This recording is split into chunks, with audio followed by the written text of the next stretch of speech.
الحمد لله نحمده ونستعينه ونستغفره ونعوذ بالله من شرور أنفسنا ومن سيئات أعمالنا من يهده الله فلا مضل له ومن يضلل فلا هادي له وأشهد أن لا إله إلا الله وحده لا شريك له وأشهد أن محمدا عبده ورسوله أما بعد فإن خير الحديث كتاب الله وخير الهدي هدي محمد صلى الله عليه وسلم وشر الأمور محدثاتها وكل محدثة بدعة وكل بدعة ضلالة وكل ضلالة في النار فأعوذ بالله السميع العليم من الشيطان الرجيم بسم الله الرحمن الرحيم لقد كان لكم في رسول الله أسوة حسنة لمن كان يرجو الله واليوم الآخر وقال النبي صلى الله عليه وسلم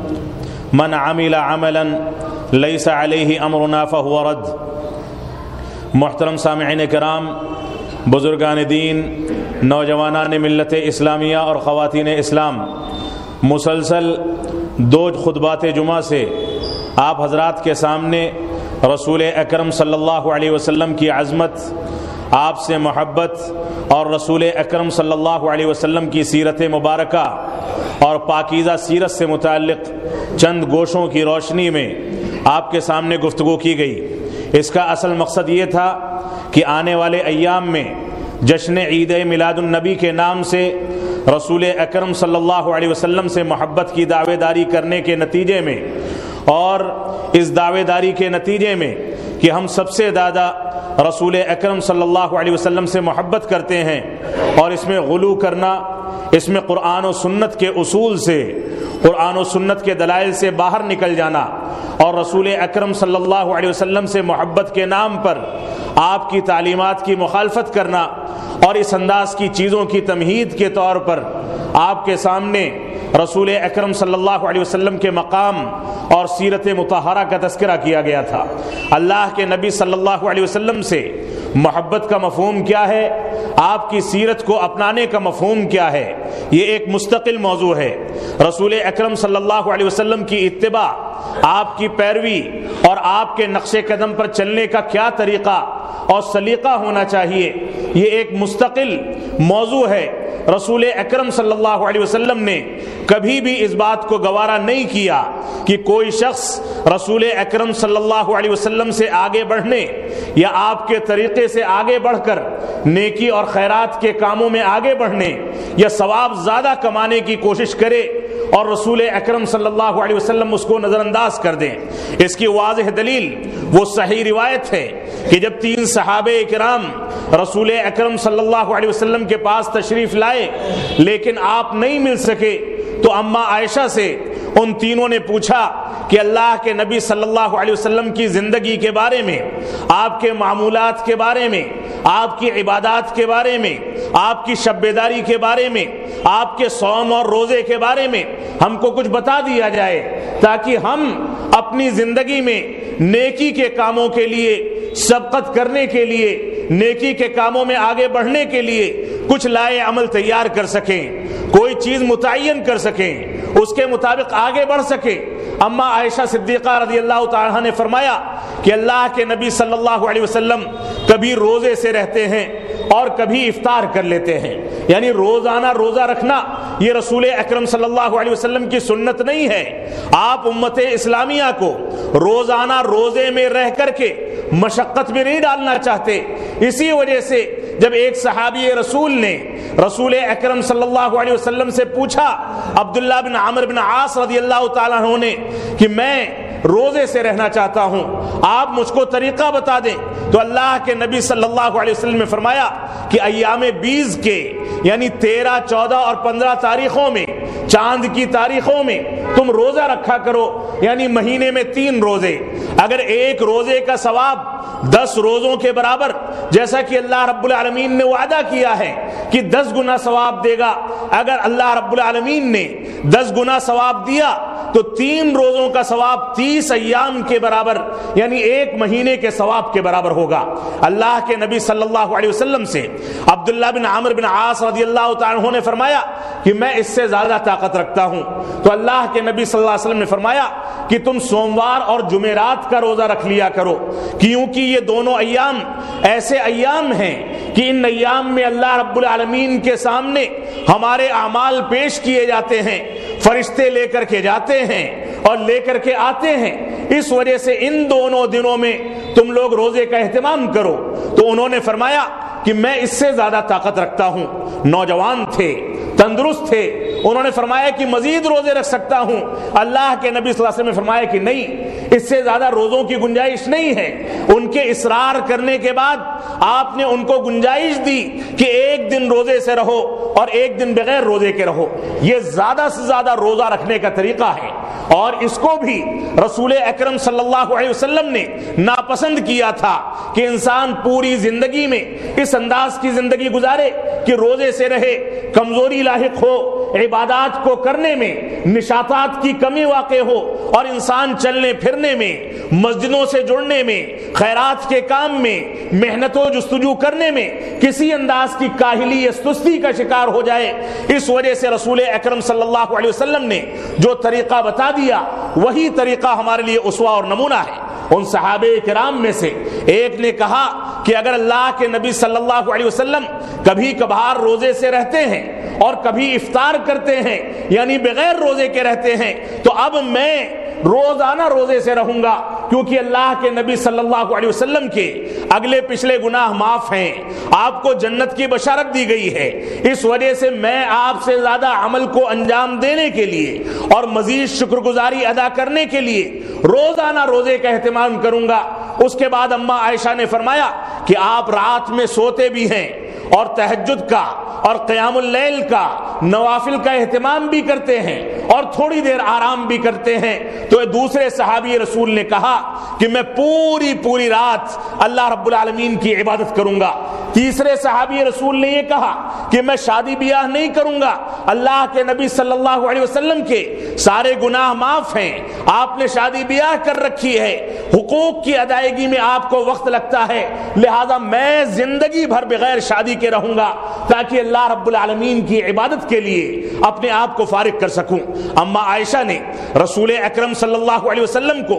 اس بات کی اطلاع دی کہ 3 لوگ آئے تھے، ان لوگوں نے ایسی بات کہی ہے، آپ نے فوراً حکم دیا کہ مسجد نبوی میں میرا ممبر لگایا جائے۔ ممبر لگانے کے بعد آپ نے لوگوں کو ندا دی، لوگوں کو بلایا، پکارا اور بیٹھانے کے بعد کہا کہ من رغب عن سنتی فلیس منی انی اصوم و افطر، میں روزہ بھی رکھتا ہوں اور بغیر روزے کے بھی رہتا ہوں، میں عورتوں سے شادیاں بھی کرتا ہوں، میں رات میں سوتا بھی ہوں اور قیام اللیل کا اہتمام بھی کرتا ہوں۔ فمن رغب عن سنتی فلیس منی، جو میری سنت سے اعراض کرے گا وہ مجھ میں سے نہیں ہے، وہ مسلمان نہیں ہے۔ رسول اکرم صلی اللہ علیہ وسلم سے زیادہ خیر کو جاننے والا کوئی انسان نہیں ہو سکتا، اللہ کے نبی صلی اللہ علیہ وسلم سے زیادہ نیکیاں کرنے والا کوئی انسان نہیں ہو سکتا، خیر کو سمجھنے والا رسول اکرم صلی اللہ علیہ وسلم سے بڑھ کر کوئی نہیں ہو سکتا۔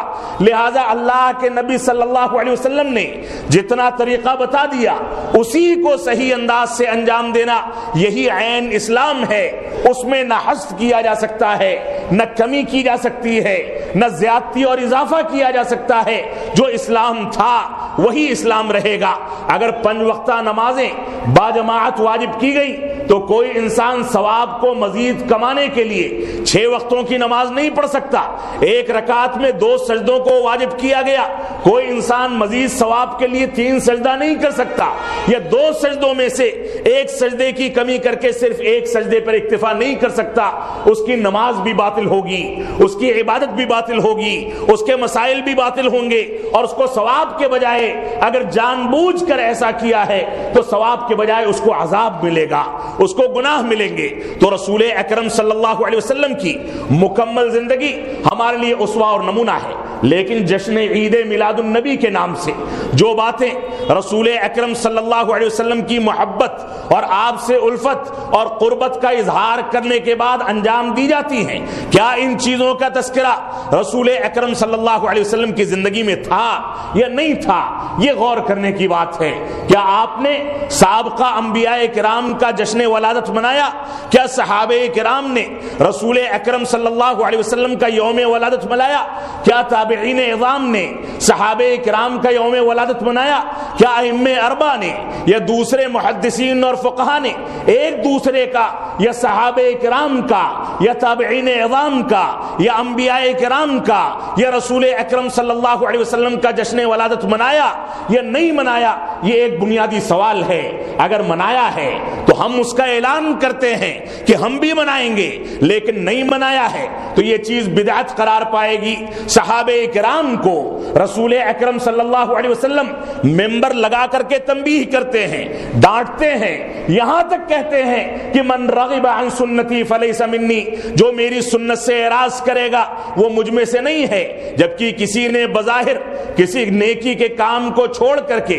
کسی گناہ کے کام کو اختیار نہیں کیا تھا، صرف طریقہ بدل گیا تھا، صرف مبالغہ تھا، صرف تھوڑی سی جستجو بڑھا دی گئی تھی، صرف محنت بڑھا دی گئی تھی، اس کے باوجود رسول اکرم صلی اللہ علیہ وسلم کا کہنا کہ میری سنت سے اعراض کرنے والا مجھ میں سے نہیں ہے، دین اسلام کو ماننے والا نہیں ہے، یہ اس بات کی واضح دلیل ہے کہ دین اسلام میں مبالغے کے نام پر یا اسی طرح سے چاشنی اور مٹھاس کے نام پر یا اسی طرح سے کسی ایسے عقیدے کے نام پر کہ ہم کو عبادات میں لذت محسوس ہونے لگی ہے لہذا ہم زیادہ سے زیادہ عبادت کریں اور سنت رسول کو، طریقے رسول کو بھی نظر انداز کر دیا جائے، یہ باطل عقیدہ ہے، اس کی اسلام میں گنجائش نہیں ہے۔ لیکن موجودہ دور میں جشن عید میلاد النبی ہو یا 15 شعبان کی مناسبت سے 15 شعبان میں جو کچھ دیگ چڑھائے جاتے ہیں، قبروں کی زیارتیں کی جاتی ہیں، ہزاری نمازیں پڑھی جاتی ہیں، یہ ساری کی ساری چیزیں ہوں، ان چیزوں کا تذکرہ کیونکہ نہ قرآن مجید میں ہے، نہ سنت رسول میں ہے، نہ صحابہ کرام کے طریقے میں ہے، نہ تابعین اعظام سے ملتا ہے، نہ ائمہ اربعہ سے اس کا ثبوت ملتا ہے، نہ کتب ستہ کے مؤلفین سے، نہ دوسرے علماء کرام، فقہائے کرام اور مفتیان کرام سے، یہاں تک کہ موجودہ دور میں ائمہ اربعہ کے ماننے والے جو انصاف پسند مفتیان ہیں وہ لوگ بھی اس بات کی وضاحت کرتے ہیں کہ اس انداز کی تقریبات کا اہتمام کرنا یہ بدعت ہے اور بدعت گمراہی ہے۔ آخر کون سے اسباب ہیں کہ ہم ہر خطبہ جمعہ میں اس بات کو تو سن لیتے ہیں کہ ساری کی ساری بدعتیں گمراہی ہیں اور ساری کی ساری گمراہیاں جہنم میں لے جانے والی ہیں، اور دین کے نام پر ہر نئی چیز جو ایجاد کی جائے وہ گمراہی ہے اور یہ گمراہی جہنم تک پہنچاتی ہے، اس کے باوجود ہماری زندگیوں میں اور ہماری زندگی میں، ہمارے لین دین میں، ہماری عبادات میں، ہمارے معاملات میں، تمام کی تمام چیزوں میں ہم نے یہ اسلوب اختیار کر رکھا ہے کہ ہم سنت رسول کو کہیں عبارتوں کو مشکل کہہ کر، کہیں اس کی توجیہ و تعویل کر کے، کہیں اس میں کسی انداز کی غلط حرکت کر کے،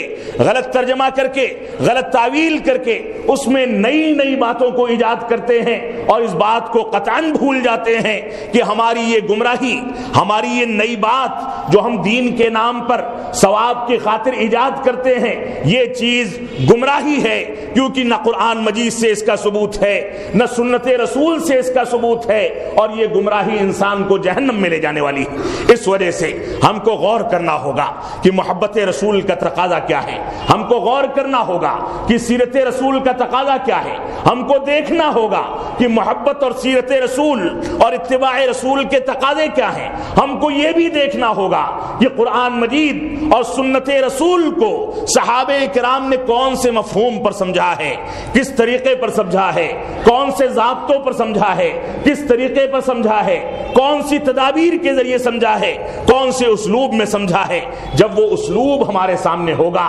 صحابہ کرام کی زندگی ہوگی، صحابہ کرام کا طریقہ ہوگا اور علماء کرام کے فتاوے اور ان کی جو قرآن و سنت کی شرح ہے وہ سارا کا سارا تمہارا ہمارے سامنے ہوگا تب ہم اس نتیجے پر پہنچیں گے کہ یہ ساری کی ساری چیزیں خرافات ہیں، بدعات ہیں۔ اللہ رب العالمین ہم کو ان چیزوں سے دور رہنے کی توفیق عطا فرمائے۔ اللہ رب العالمین نے فرما دیا قد کانت لکم اسوۃ حسنہ، اللہ رب العالمین نے فرمایا لقد کان لکم فی رسول اللہ اسوۃ حسنہ، کہ تمہارے لیے اللہ کے رسول صلی اللہ علیہ وسلم کی زندگی میں نمونہ ہے،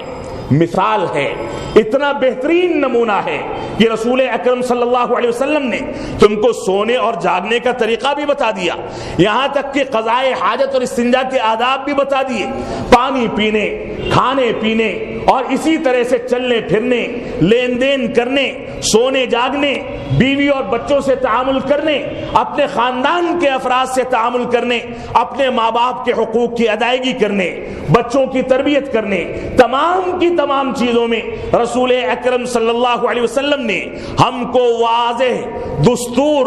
اور اسی طرح سے واضح تعلیمات ہمارے سامنے ذکر کر کے یہ ثابت کر دیا ہے کہ اللہ کے نبی صلی اللہ علیہ وسلم جیسا کوئی نہ نبی ہو سکتا ہے، نہ کوئی شخصیت ہو سکتی ہے۔ اس وجہ سے اللہ کے نبی صلی اللہ علیہ وسلم کی زندگی کو ہمارے لیے اسوہ اور نمونہ بنایا گیا، اور اللہ کے نبی صلی اللہ علیہ وسلم کا فرمان جو میں نے آپ کے سامنے پڑھا صحیح روایت ہے کہ من عمل عملا لیس علیہ امرنا فہو رد،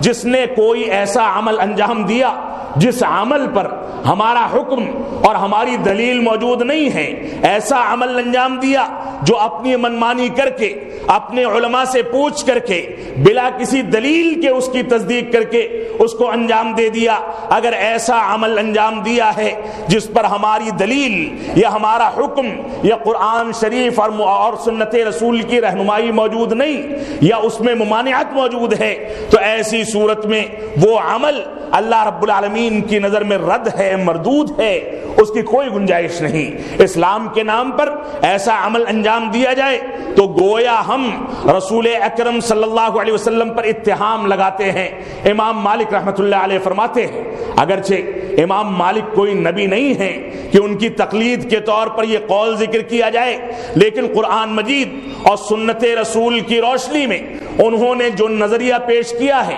اس معاملے میں کم از کم وہ 100% صحیح ہے۔ فرماتے ہیں من ابتدع فی الاسلام بدعۃ یراها حسنۃ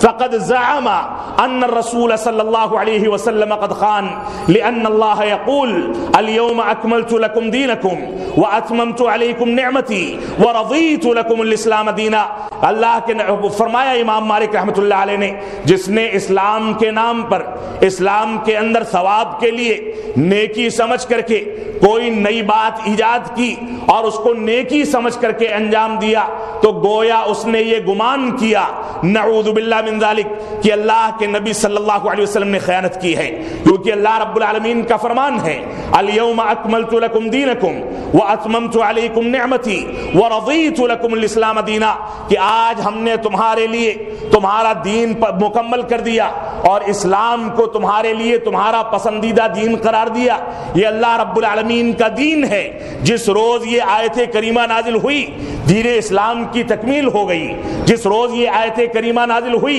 شریعت اسلامیہ کی تکمیل ہو گئی، جس روز اس آیت کریمہ کا نزول ہوا اس روز رسول اکرم صلی اللہ علیہ وسلم نے دین اسلام کے تمام ضابطوں کو اور پورے کے پورے دستور کو ہمارے سامنے واضح کر دیا۔ امام مالک فرماتے ہیں اس آیت کریمہ سے پہلے جو چیز دین تھی وہی دین ہے، لیکن آیت کریمہ کے نزول کے بعد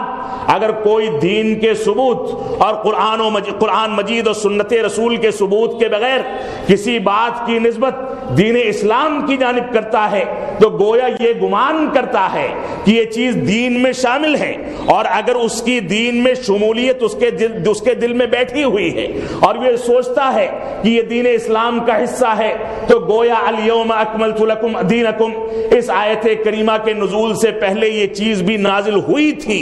اور اللہ کے نبی صلی اللہ علیہ وسلم نے ہم تک نہیں پہنچائی۔ آپ نے خیانت کر لی، آپ نے اس کو چھپا لیا، آپ نے لوگوں کے سامنے بیان نہیں کیا، تو بدعت کا سب سے بڑا نقصان یہ ہے کہ انسان اللہ کے نبی صلی اللہ علیہ وسلم کی جانب اس بات کی نسبت کرتا ہے کہ نعوذ باللہ من ذالک آپ نے خیانت کی ہے۔ تو عید میلاد النبی اگر صحابہ کرام سے ثابت ہوتی تو اللہ کے نبی صلی اللہ علیہ وسلم کی یوم ولادت منائی جاتی. اگر انبیاء کرام سے ثابت ہوتی تو اللہ کے نبی صلی اللہ علیہ وسلم اپنے ساتھیوں اور اپنے بڑے بھائیوں اور انبیاء کرام کی ولادت کا دن مناتے. اگر تابعین اعظام سے ثابت ہوتی تو وہ لوگ صحابہ کرام کا یوم ولادت مناتے. لیکن اس کا ثبوت نہ ملنا اس بات کی دلیل ہے کہ یہ دین کا حصہ نہ تھا نہ ہے اور نہ قیامت تک ہو سکتا ہے. اس وجہ سے ہم کو اس معاملے میں سنجیدہ فیصلہ کرنا ہوگا. ہم کو غور و فکر کرنا ہوگا کہ ہم کس انداز سے قرآن مجید اور سنت رسول کی پیروی کریں, ہم کس انداز سے بدعتی کے عمل سے بچ سکیں, ہم کس انداز سے بدعت کے فتنے اور اس کے عذاب سے اپنے آپ کو بچا سکیں, اور جنت کی دوری کے اسباب جو بدعت کو اختیار کرنے کے نتیجے میں پیدا ہوتے ہیں اس سے اپنے آپ کو بچا سکیں. اور اللہ کے نبی صلی اللہ علیہ وسلم نے جن لوگوں سے بیزاری کا اظہار کیا ہو وہ بدعتی ہیں. جب قیامت کے دن اللہ کے نبی صلی اللہ علیہ وسلم آتے ہوئے دیکھیں گے کہ بعض امتی حوض کوثر کی جانب آ رہے ہیں اور فرشتے ان کو روک دیتے ہیں, آپ کے دستے مبارک سے پانی سے وہ محروم کر دیے جاتے ہیں, تو فرشتوں سے کہیں گے کہ ان کے تو اعضائے وضو چمکتے ہیں, ان کو قریب آنے سے کیوں روک دیا گیا؟ تو فرشتے خبر دیں گے کہ اللہ کے نبی صلی اللہ علیہ وسلم آپ کو نہیں پتا کہ آپ کی وفات کے بعد ان لوگوں نے دین کے نام پر نئی باتوں کو ایجاد کر لیا تھا. تو اللہ کے نبی صلی اللہ علیہ وسلم کہیں گے کہ جاؤ سحقن سحقن ان کو مجھ سے دور کر دیا جائے, کہ دین کے نام پر کسی کو شریک کرنا, نئے مسائل کو اللہ کے نبی صلی اللہ علیہ وسلم کی جانب منسوب کر دینا, یہ جہنم میں ٹھکانے کا سبب ہے.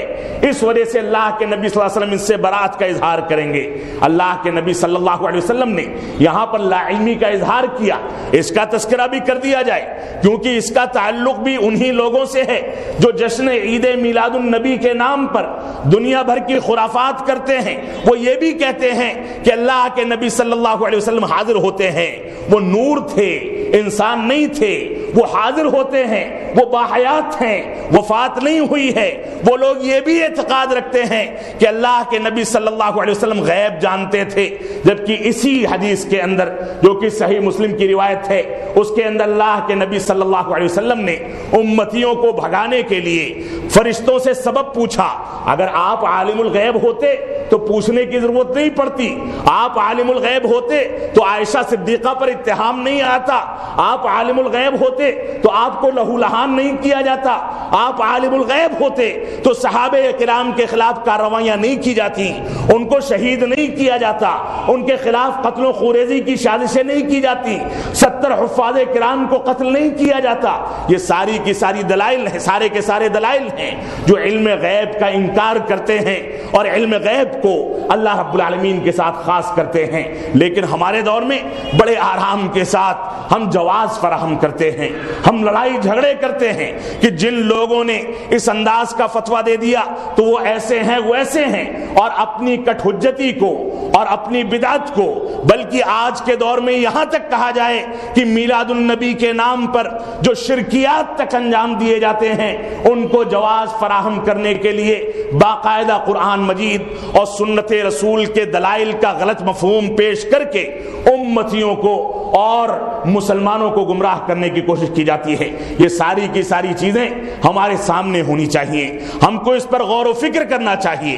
کہ ہم کہیں بدعت کے دائرے میں شامل تو نہیں ہو گئے. میلاد النبی کے بارے میں آپ دیکھ لیں, رسول اکرم صلی اللہ علیہ وسلم کا فرمان ہے خیر القرون قرنی ثم الذین یلونہم ثم الذین یلونہم, سب سے بہتر زمانہ میرا زمانہ ہے اور اس کے بعد صحابہ کرام اور تابعین کرام کا زمانہ. اس پورے عہد ذری میں, پورے مقدس دور میں اور اس پورے کے پورے دور میں خیر القرون میں کوئی ایک مثال دکھا دی جائے کہ کسی ایک صحابی رسول نے, ایک تابعی رسول نے اور کسی ایک انسان نے جو اس عہد مبارک میں زندگی گزارتا ہو اس نے عید میلاد النبی کے نام پر کسی چیز کو انجام دیا ہو. ہرگز نہیں, ایک بھی دلیل نہیں مل سکتی. اور اسی طرح سے اللہ کے رسول صلی اللہ علیہ وسلم کا فرمان ہے علیکم بسنتی وسنت الخلفاء الراشدین المہدیین, تمہارے لیے میری سنت کو اختیار کرنا، اس کو اپنانا، اس کی پیروی کرنا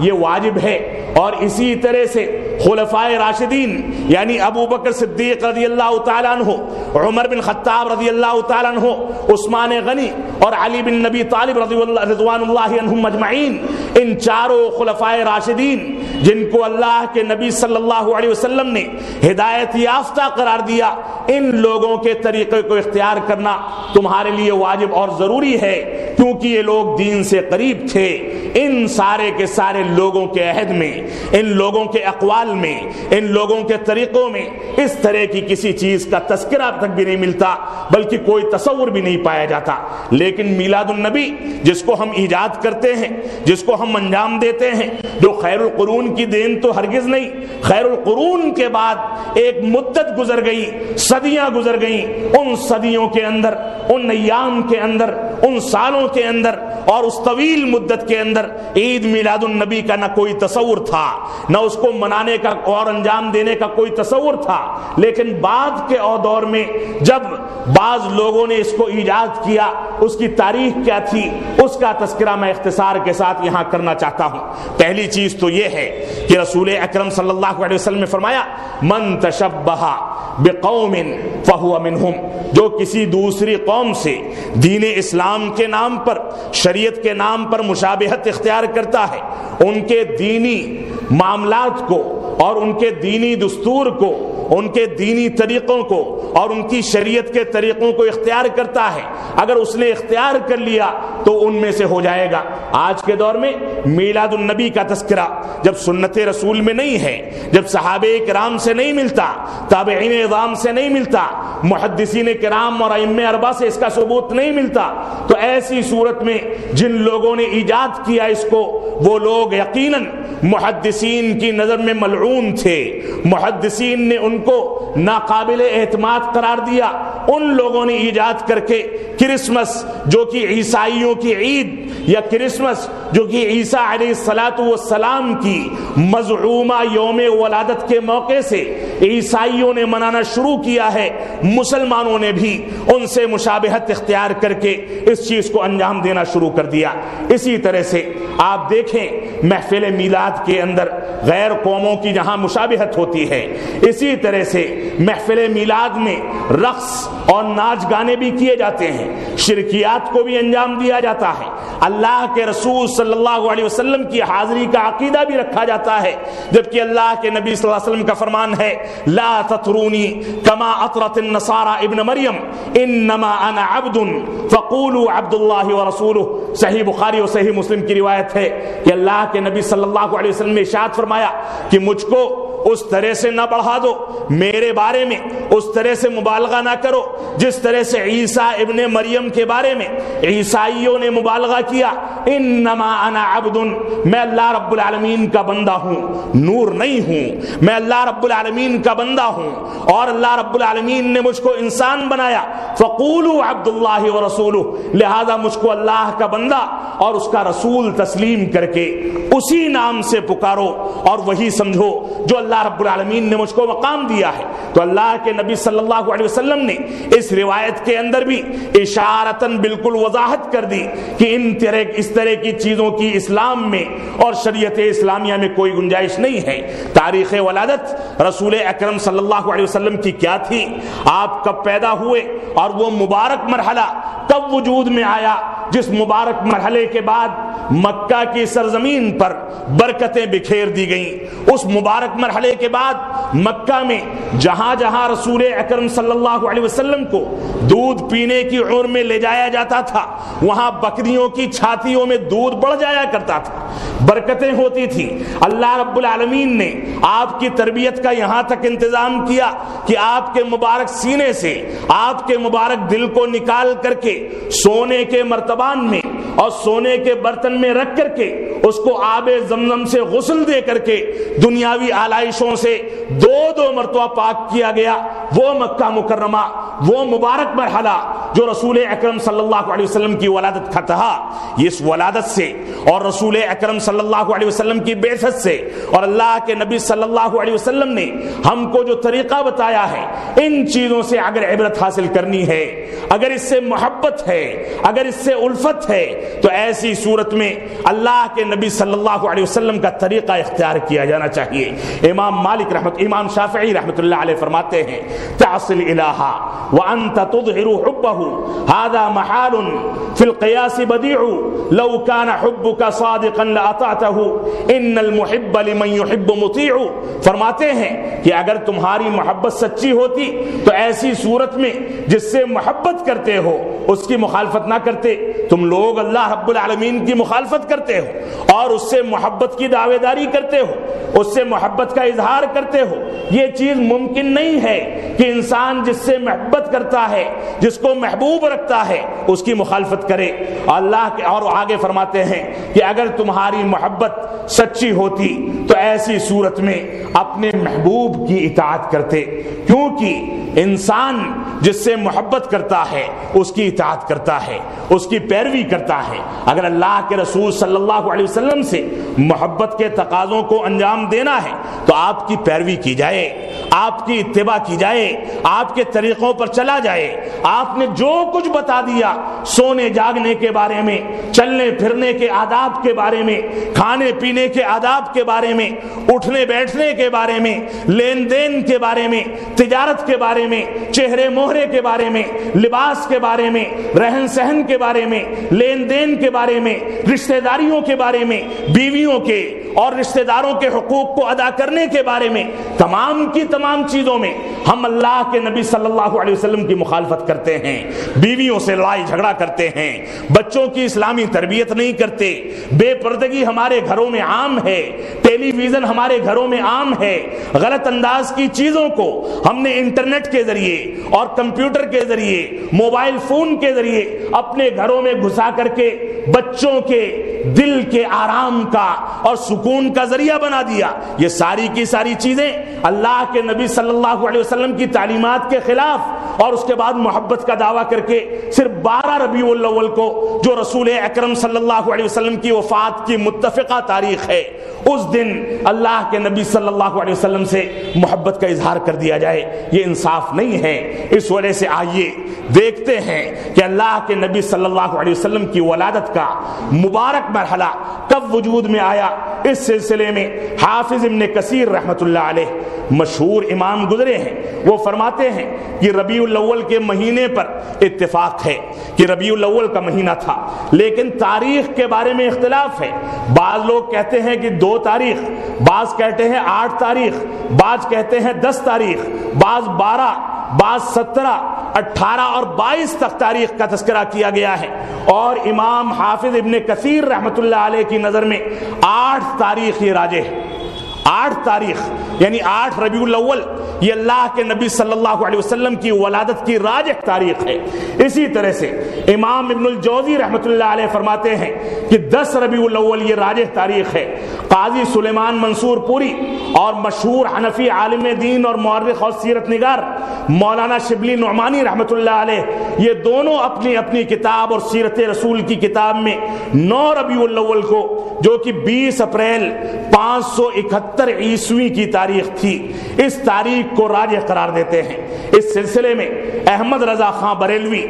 جو کہ بریلوی مکتب فکر کے امام گزرے ہیں، اس کے مؤسس گزرے ہیں، یہ بھی کہتے ہیں کہ 8 ربیع الاول یہ اللہ کے نبی صلی اللہ علیہ وسلم کی تاریخ ولادت تھی۔ فتاوی رضویہ میں صفحہ نمبر 412 پر جلد نمبر 26 کے اندر اس کا تذکرہ دیکھا جا سکتا ہے۔ جس مکتب فکر کے لوگ 12 ربیع الاول کو ولادت کا دن مناتے ہیں، اسی کے امام کہہ رہے ہیں کہ 8 ربیع الاول یہ راجح تاریخ ہے۔ اسی طرح سے ریاضی کے دلائل کے لحاظ سے اگر دیکھا جائے، قاضی سلیمان منصور پوری اور دوسرے سیرت نگاران مورخین یہ لکھتے ہیں کہ اگر ریاضی کے لحاظ سے دیکھا جائے تو مصر کے مشہور عالم اور ماہر فلکیات اور اسی طرح سے ان کی متابعت دوسرے مفسرین اور دوسرے سیرت نگاران نے بھی کی ہے، جو کہ محمود پاشا کے نام سے جانے جاتے ہیں۔ وہ کہتے ہیں کہ ریاضی کی دلائل کی روشنی میں اگر دیکھا جائے حساب کتاب لگا کر کے، تو ایسی صورت میں 9 ربیع الاول سوموار کا دن یہ رسول اکرم صلی اللہ علیہ وسلم کی ولادت کا دن ہے راجح قول کے مطابق۔ اس کے دلائل کیا ہے؟ دلائل یہ ہے کہ صحیح بخاری کے مطابق رسول اکرم صلی اللہ علیہ وسلم کے فرزند ابراہیم رضی اللہ تعالیٰ عنہ کی وفات کے وقت سورج گرہن لگا تھا، اور یہ سورج گرہن یہ اللہ کے نبی صلی اللہ علیہ وسلم کی عمر کا 63واں سال تھا۔ اسی طرح سے ریاضی کے حساب کے لحاظ سے معلوم ہوتا ہے کہ یہ گرہن 7 جنوری 632 عیسوی کو 8:30 پر صبح کے وقت میں لگا تھا۔ اسی طرح سے اس لحاظ سے اگر ہم 63 برس پیچھے جائیں گے اور ہٹیں گے تو رسول اکرم صلی اللہ علیہ وسلم کی ولادت کا سن 571 عیسوی نکلتا ہے، اور ہیئت کے قواعد کے لحاظ سے ربیع الاول کی پہلی تاریخ 12 اپریل کو پڑتی ہے 571 عیسوی میں۔ اسی طرح سے اسی سلسلے میں اس کی وضاحت کر دینی بھی ضروری ہے کہ تاریخ ولادت کے بارے میں سوموار کے دن پر اتفاق ہے، کیونکہ رسول اکرم صلی اللہ علیہ وسلم نے اس کا تذکرہ فرمایا ہے کہ میں سوموار کے دن پیدا ہوا، اور اس دن شکرانے کے طور پر اسی وجہ سے روزے کا اہتمام کرتا ہوں۔ اسی طرح سے ربیع الاول کے مہینے پر اتفاق ہے کہ یہ ربیع الاول کا مہینہ تھا، یہ بھی متفق علیہ ہے، جبکہ تاریخ میں اختلاف پایا جاتا ہے، اور ریاضی کے لحاظ سے، ریاضی کے حساب کے لحاظ سے اگر اس سال دیکھا جائے کہ سوموار کا دن کون سی تاریخ کو پڑتا ہے، تو ایسی صورت میں یہ بات واضح ہو جاتی ہے کہ سوموار کا دن 9 ربیع الاول کو پڑتا ہے۔ اللہ رب العالمین ہم کو صحیح انداز سے قرآن و سنت کو سمجھنے کی توفیق عطا فرمائے۔ 9 ربیع الاول کو اگر تاریخ ولادت راجح قول کے مطابق ثابت ہو گئی، اور یہی راجح بھی ہے، لیکن اس بات کو سامنے رکھنا ضروری ہے کہ انبیاء کرام کی ولادت کے دن کو عام طور سے اللہ رب العالمین نے مخفی رکھا ہے۔ وفات کے ایام یاد کیے جاتے ہیں، ان حادثات کو یاد رکھا جاتا ہے، لیکن ولادت کے ایام کو اللہ رب العالمین نے مخفی رکھا ہے، کیونکہ ولادت سے نبوت کا تعلق نہیں ہے۔ اگرچہ جو آدمی پیدا ہوتا ہے وہی نبی بنایا جاتا ہے، لیکن وہ نبی بنا کر کے پیدا نہیں کیا جاتا۔ اس وجہ سے ولادت کے دن کے بارے میں اسلام نے زیادہ اہتمام نہیں کیا، اور راجح قول کے مطابق اگر 9 تاریخ کو 9 ربیع الاول کو ولادت کا دن مان لیا جائے، اگرچہ اس میں بھی اختلاف ہے اور یہی راجح ہے، لیکن پھر بھی 9 تاریخ کو رسول اکرم صلی اللہ علیہ وسلم کی ولادت کا دن منانا، یا اس کے بارے میں کوئی تقریب کرنا، یا اس سے متعلق خوشی کا اظہار کرنا، یا کسی انداز کا جشن منانا، یا کسی انداز کی عید کا اہتمام کرنا، کیونکہ قرآن مجید، سنت رسول اور اسی طرح سے صحابہ کرام کے طریقوں سے ثابت نہیں ہے، اس وجہ سے اس دن بھی اس چیز کو منانا اور اس کا اہتمام کرنا جائز نہیں ہوگا۔ اللہ رب العالمین ہم کو بدعات سے دور رہنے کی توفیق عطا فرمائے۔ اللہ رب العالمین ہم کو اس بات کی توفیق عطا فرمائے کہ ہم محبت رسول کا دعویٰ بھی کریں اور اس کے تقاضوں پر عمل پیرا بھی ہو سکیں۔ اللہ رب العالمین ہم کو اس بات کی توفیق عطا فرمائے کہ ہم سنت رسول کے مطابق زندگی گزاریں، تمام کے تمام معاملات میں سنت رسول کو اور سیرت رسول کو اختیار کریں، اسی کے مطابق زندگی کو ڈھالیں، اسی کے مطابق نئی نسل کی تربیت کریں، اسی کے مطابق چلیں، اسی کے مطابق تمام کے تمام چیزوں میں فیصلے کریں۔ اللہ رب العالمین ہم کو ان باتوں کی توفیق عطا فرمائے، ہم کو بدعات سے دور رہنے، خرافات سے دور رہنے، شرکیات سے دور رہنے اور غلط انداز کے رسوم و رواج سے دور رہنے کی توفیق عطا فرمائے۔ ہم جب تک جئیں تب تک اسلام پر جئیں، جب ہمارا خاتمہ ہو تو ایمان پر ہو۔ بارک اللہ لنا ولکم فی القرآن المجید ونفعنی وإیاکم بالآیات والذکر الحمید، انہ تعالی جواد کریم ملک بر الرؤوف الرحیم۔